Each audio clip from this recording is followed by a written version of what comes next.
여러분 안녕하세요. 오늘은 영업인의 독서 세 번째 시간입니다. 제가 소개해드리고 싶은 책은 저랑 좀 특별한 인연이 있는 책입니다. 뭐냐면 제가 2002년 8월에 입사를 결정해서 9월부터 이제 교육을 받게 되었는데요. 그때 에피소드를 좀 말씀드리면 2002년 8월 당시에 이제 면접을 보고 준비를 할 때였습니다. 그래서 이제 그때 제가 이제 부산에 갔다가 창원으로 버스 안에서 이동을 하고 있는데 전화를 받았습니다. 면접을 잘 보셨고 합격했으니 9월부터 교육을 받으시면 됩니다. 라는 안내 전화를 받았거든요.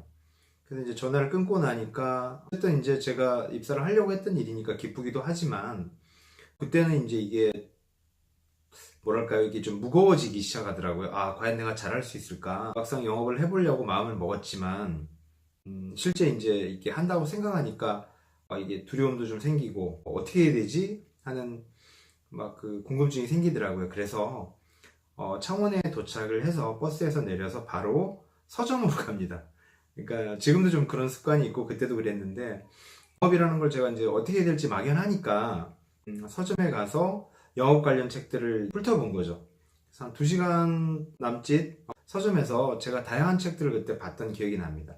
서점에서 책들을 많이 이제 좀 섭렵하고 읽어보다가 책을 제가 2권을 사서 나오거든요. 하나는 뭐였냐면 데일 카네기의 인간관계론이라는 책을 사서 나옵니다. 당시는 몰랐는데 나중에 보니까 그 책이 전 세계 3천만 부나 팔렸던 책이더라고요. 영업을 생각했을 때 결국은 이게 사람과 사람의 일이니 관계라는 게 중요하겠다라고 생각이 들어서 사람 관계에 대한 어떤 처세술이라 할까요? 그런 것들을 이제 살펴보니 그 책의 내용이 좀 좋아 보이더라고요. 그래서 그 책을 샀고 두 번째로 산 책이 뭐냐면 이 책입니다. 오늘 소개해드릴 책인데요. 이렇게 보시면 사람의 마음을 움직이는 설득 심리라는 책이고요. 이현우 교수님, 한양대학교 관공부학과 교수로 계시는 이현우 교수님이 쓰신 책입니다. 당시에 이 책을 제가 샀던 이유는 많은 어떤 설득에 관련된 책들 중에서 뭔가 좀 한국적인 어떤 문화에 맞는 책이라는 생각이 들었어요. 그래서 이 이현우 교수님을 잠깐 소개를 드리면 여러분 그 책 아시죠? 굉장히 많이 판매됐던 전 세계적인 베스트셀러였는데 설득의 심리학이라는 책이 있습니다. 로버트 치알디니 교수가 쓴 책인데 그 책을 번역하신 분이고요. 그리고 이분이 머릿말에 뭐라고 써놨냐면 그 책을 번역하면서 느꼈던 거는 한국 사례로 채워진 설득에 관한 심리학 책을 하나 좀 써야 되겠다 이런 생각을 하셨다고 하더라고요. 그래서 이 책은 이제 그런 결과로서 나왔던 책이고 제가 이 책이 마음에 들었던 이유 중에 하나는 총 4장으로 구성이 되어 있는데 3장은 한국인을 위한 설득 원칙들이라고 되어 있습니다. 제가 이렇게 한번 보여드리면 이렇게 이제 3장이라고 되어 있죠. 한국인을 위한 설득 원칙들이라고 이렇게 쭉 나와 있습니다. 그래서 이 내용을 보면서 뭔가 세일즈, 설득이라는 게 서양에서 좀 넘어온 어떤 그 이론, 학문이지만 뭔가 한국적인 문화에 맞는 게 또 별도로 있다 이런 생각을 좀 하게 됐고요. 이 책은 교수님이 쓰신 책이지만 좀 쉽게 읽을 수 있는 책이고요. 그리고 실제 제가 셀즈를 처음 할 때부터 도움되었던 내용들이 몇 가지 좀 말씀을 드릴 수 있는데요. 첫 번째는 뭐냐면 일장에 사람을 움직이게 만드는 10가지 방법 중에 그 마지막으로 소개되어 있는 게 뭐냐면 이겁니다. 기대하지 않은 선물은 우리를 더 기쁘게 한다. 이런 내용이 있거든요. 무슨 말이냐면 기대치 위반 효과라고 해서 우리가 예상한 선물이 아닌 예상한 어떤 호의가 아닌 생각하지 못했던 어떤 호의, 선물에 우리가 더 기쁨을 느낀다는 거죠.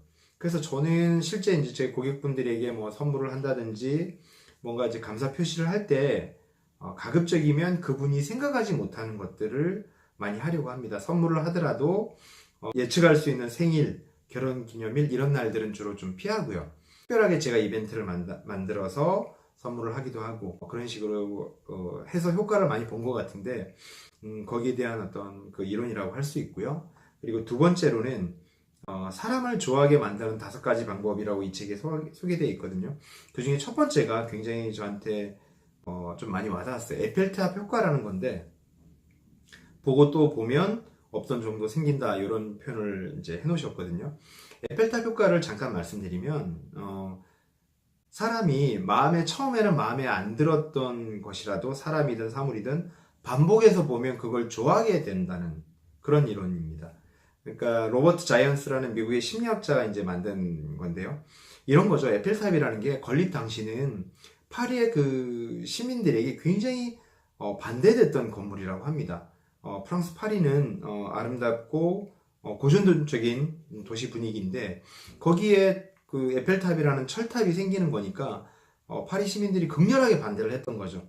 모파상 같은 어떤 문인들 그리고 예술가들이 전부 다 반대를 했습니다. 그래서 고민 끝에 발표를 합니다. 이거를 이제 기념탑을 올리기로 했으니까 일단은 올리겠다. 그런데 20년인가요? 그 기간이 지나면 이거를 철수하도록 하겠다. 그러니까 미안하지만 일단 올리기로 했으니까 공사는 진행하겠다. 이렇게 해서 결국 올라갔거든요. 근데 여러분 20년이 지나서 어떻게 됐나요? 에펠탑이 철거됐나요? 그대로 있나요? 지금도 가면 그대로 있는 거죠. 무슨 말이냐면은 처음에는 그렇게 싫어했던 사람이 파리 어디에서나 그 에펠탑이 보이고 매일같이 보게 되니까 사람들이 처음에는 그걸 흉물스럽게 생각했지만 반복해서 보게 되니까 좋아하게 되더라는 겁니다. 그러니까 여러분 한번 주변을 보세요. 학교를 가면 그죠? 연애도 마찬가지죠. 학교를 가면 캠퍼스 커플이 있고 회사를 가면 사내 연애 이런 게 있습니다. 그게 다 이유가 뭐냐면 반복해서 보기 때문에 좋아하게 된다는 거죠. 그래서 저는 신입들 교육할 때 꼭 하는 말이 있습니다. VIP 고객으로 만들고 싶은 사람이 있으면 저분을 꼭 내 어떤 중요한 고객 혹은 내 어떤 협력자로 만들고 싶으면 자주 말하는 겁니다. 특히 한국과 같은 정이 지배하는 사회에서는 특히나 더 중요한 거라고 생각합니다. 그래서 제가 이걸 읽으면서 이걸 실천해야 되겠다. 그래서 제가 초창기에 많은 분들을 좀 반복해서 만났던 이유 중에 하나도 바로 이 에펠탑 효과였다라고 말씀드릴 수 있고요. 그리고 3장이 뭐냐면 이제 아까도 말씀드린 한국인을 위한 설득 원칙들인데요. 이 내용들을 통해서 제가 초창기 영업 방향을 좀 잡았던 것 같아요. 무슨 말이냐? 제가 2002년에 30살에 영업을 시작하니까 사실은 만날 수 있는 사람이 많이 없었습니다. 학교 다닐 때는 일종의 고시 공부 같은 걸 좀 했었기 때문에 인간관계가 많지 않았고요. 이렇게 무슨 서클 활동을 하는 것도 아니었고요. 그냥 혼자 이렇게 뭐라고 하죠? 처박혀서 공부만 했으니까 대인관계가 없었던 거죠. 그러니까 아는 사람이 많지 않았고 학교는 부산에서 나왔는데 직장 생활을 서울에서 2년 가까이 했으니까 지방에서는 만날 수 있는 사람이 굉장히 제한되어 있었습니다. 그러니까 뭔가 제가 가망 고객을 확보하려면 어떻게 해야 될까 고민을 했었을 때 이 책에서 제시했던 것처럼 한국인에 대한 설득 원칙들에서 이제 중요한 게 뭐냐면 온정주의 문화 그리고 전통적 연고주의 이런 걸 소개하거든요. 그러니까 내가 출신 학교인 고등학교와 또 이렇게 부산에서 이제 대학을 나왔으니까 그런 학교들 출신 동문 선후배들을 활용해야 되겠다 이런 생각을 갖게 됐던 거죠. 그러니까 이 책을 통해서 저의 어떤 초창기 가망 고객 발굴 방향이 좀 전략적으로 세워졌던 것 같습니다. 제가 실제 2013년도에 11년을 결산하면서 제 고객들을 분석한 적이 있거든요.